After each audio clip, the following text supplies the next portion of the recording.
বিশ্ব ভালোবাসা দিবসের আরও খবর জানাতে চট্টগ্রামে আছেন রিপোর্টার ফেরদৌস লিপি এবং খুলনায় রিপোর্টার তানজিম আহমেদ। প্রথমেই সরাসরি যাচ্ছি লিপির কাছে।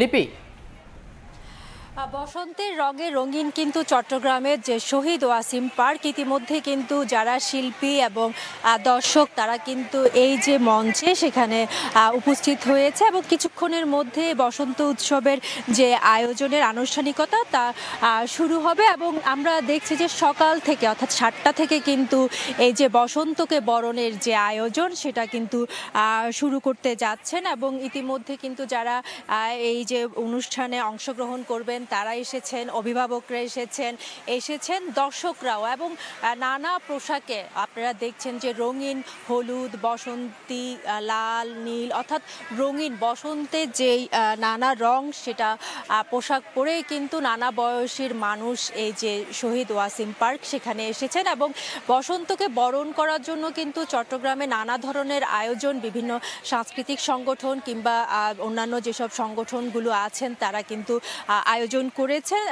এবার কিন্তু আমরা দেখেছি যে শিক্ষা প্রতিষ্ঠানগুলোতেও কিন্তু নানা আয়োজন রাখা হয়েছে, অর্থাৎ বসন্ত ও ভালোবাসা দিবস যেহেতু এখন একসঙ্গে একই দিনে উদযাপিত হয় সে কারণে উৎসবের যে আমেজ সে আমেজটা কিন্তু অনেক বেশি এবং ছোট্ট ছোট্ট যারা শিশু কিশোররা আছেন তারা কিন্তু অনুষ্ঠানে অংশগ্রহণ করার জন্য সেই ভোর থেকে উঠে আমি অনেকের সঙ্গে কথা বলেছিলাম, তারা কিন্তু বেশ উচ্ছ্বসিত এবং আনন্দিত যে বসন্তে তারা তাদের যে পারফরমেন্স সেটা দেখাবেন এবং দেখছেন যে নানা বয়সী যারা দূর দূরান্ত থেকে কিন্তু এই যে শহীদ ওয়াসিম পার্ক সেখানে এসেছেন এবং ঋতুরাজ বসন্তকে বরণ করার জন্য যে আয়োজন সে আয়োজনে অংশগ্রহণ করার জন্য অধীর আগ্রহ অপেক্ষা করছেন এবং কিছুক্ষণের মধ্যে এই যে বোধন আয়োজিত সাংস্কৃতিক অনুষ্ঠান বসন্ত উৎসব সেটার আনুষ্ঠানিকতা শুরু হবে। Chittagong city mayor doctor Shahadat Hossain সেটা আনুষ্ঠানিকভাবে উদ্বোধন করবেন। এর বাইরেও কিন্তু আমরা দেখেছি যে নগরীর বিভিন্ন পাড়া মহল্লা থেকে শুরু করে নানা আয়োজন কিন্তু বিভিন্ন সাংস্কৃতিক সংগঠন কিংবা সামাজিক সংগঠনগুলো সেগুলো করেছে। আবার বিভিন্ন শিক্ষা প্রতিষ্ঠানগুলো তাদের যে আয়োজন সে আয়োজন করেছে এবং যেহেতু বসন্ত উৎসব এবং ভালোবাসা দিবস সে কারণে তরুণ তরুণী থেকে শুরু করে সবাই কিন্তু বেশ আনন্দ ঘন পরিবেশে যে ঋতুরাজ বসন্ত সেটা কিন্তু বরণের অপেক্ষা করছেন। তো এই ছিল আমার কাছে চট্টগ্রাম থেকে বসন্ত উৎসবের সর্বশেষ। আমরা খুলনায় যাব, খুলনা আমাদের সহকর্মী তানজিম আহমেদ আছেন, তার কাছে সেখানকার উৎসবের খবর জানবো। সেজেছে প্রকৃতি, সেজেছে মানুষ, জানান দিচ্ছে প্রকৃতিতে এসেছে ঋতুরাজ বসন্ত।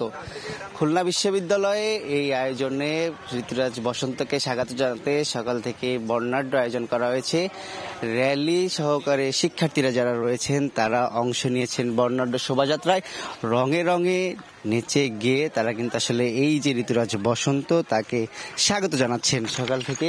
এবং এই যে এই মুহূর্তে কিন্তু খুলনা বিশ্ববিদ্যালয়ের বাংলা বিভাগের আয়োজনে বসন্ত বর্তিকা তারা স্লোগানে প্রতিপাদ্য নিয়ে তারা যে শোভাযাত্রা সেটি চলছে বিশ্ববিদ্যালয়ের বিভিন্ন প্রাঙ্গণ প্রদক্ষিণ করে। এটি আসলে অদম্য বাংলার যে পাদদেশ রয়েছে সেখানে শেষ হবে এবং এর ফলে এখান থেকে কিন্তু নাচ গান কবিতা সহ দিনভর আয়োজন থাকছে খুলনা বিশ্ববিদ্যালয়ে। একই সাথে বিভিন্ন শিক্ষা প্রতিষ্ঠান, সামাজিক সংগঠন বিভিন্ন পক্ষ থেকে এই বসন্তকে স্বাগত জানাতে উদ্যোগ নেওয়া হয়েছে। একই সাথে বলে রাখতে চাই শুধু বসন্ত নয়, এটা আসলে ভালোবাসা দিবসও। মানুষের মধ্যে পারস্পরিক যে সম্পর্ক, ভালোবাসা, মান অভিমান সবকিছু মিলিয়ে বসন্তের সকালটি শুরু হয়েছে নতুন আবহে এবং শীতের যে শীত চলে যাওয়ার যে বিদায়ী বার্তা এবং বসন্তের আগমনী বার্তা দুটি মিলে প্রকৃতি কিন্তু নতুন রঙে সেজেছে এবং মাঠে মাঠে যে সর্ষে ফুল থেকে শুরু করে বিভিন্ন যে ফুল রয়েছে সবকিছু ফুটে উঠেছে সেটি এখন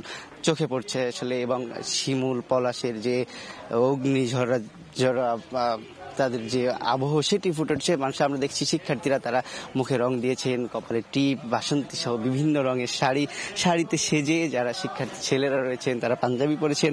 শিক্ষার্থীরা একই সাথে নিজেদের মধ্যে যে সৌহার্দ্যমূলক সম্পর্ক সেটি ভাগ করে নিচ্ছেন, পারস্পরিক সম্পর্কের যে বোঝাপড়া ঝালিয়ে নিচ্ছেন। নতুন বছরের বলা হয় যে বসন্ত ষড় ঋতু শেষ ঋতু, তবে এটি আসলে সবচেয়ে বেশি সবচেয়ে বেশি ভূমিকা রাখে এবং এর ফলে কিন্তু আসলে এই যে বসন্তটি, সেই বসন্তের আগমনী বার্তায় প্রত্যেকটি প্রাণে যে প্রতি প্রান্তে যে আনন্দ হিল্লোল ইথারে বাঙালির প্রতিটি ঘরে ঘরে সেই আনন্দ পৌঁছে যাবে বলে মনে করছেন শিক্ষার্থীরা। গানে গানে ঋতুরাজ বসন্তকে স্বাগত জানিয়ে তাদের এই প্রত্যাশার কথা জানিয়েছেন। তো খুলনা থেকে খুলনা বিশ্ববিদ্যালয়ের শিক্ষার্থীদের ঋতুরাজ বসন্তকে বরণ করে নেওয়ার যে আয়োজন, আমার কাছে এই ছিল সর্বশেষ।